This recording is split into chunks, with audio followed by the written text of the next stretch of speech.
Poreikis idėja gimti šiai studijų programai, matyt, visų pirma kilo iš darbdavių, iš verslo atstovų ir tai yra neginčytinas argumentas, kodėl jauni žmonės turėtų rinktis šią studijų kryptį arba bent pamastyti apie tai. Šioje studijų programoje bus derinamos teisės žinios su inovatyviais sprendimais. Studijų programa orientuota ne tik į teisinių įgūdžių ugdymą, tačiau suteiks žinių ir IT srityje, kurios yra būtinos dirbant su duomenų apsauga. Svarbu paminėti, kad vienas iš Kauno kolegijos išskirtinumų yra praktika grįstos studijos, tad ir šioje studijų programoje praktikos bus tikrai daug. Turės studentai 3 praktikas. Vieną vidinę, tai yra tokį intensyvų vidinių dokumentų rengimo kursą ir 2 išorinės praktikas.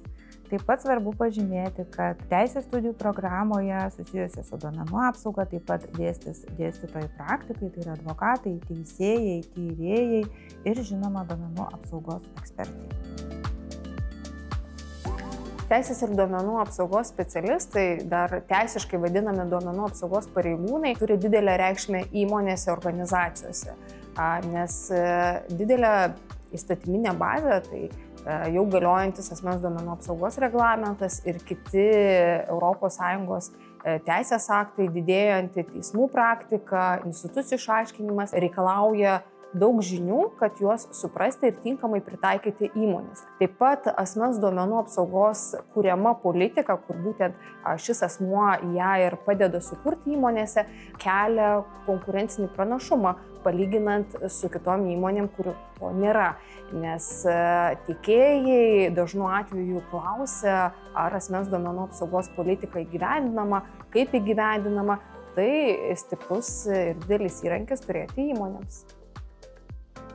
Duomenų apsaugos pareigūno pareigybė yra numatyta bendrajame duomenų apsaugos reglamente. Pagrindinės būtų iš jų tai bendravimas su įmonės įstaigos organizacijos darbuotojais, bendravimas iš išorės su duomenų subjektais, kurie kreipiasi į įstaigą ar organizaciją dėl savo teisių įgyvendinimo, dėl teisės susipažinti su asmens duomenimis, dėl teisės ištrinti duomenis, panaikinti tuos duomenis. Šios programos absolventų galimybės darbo rinkoje yra labai plačios.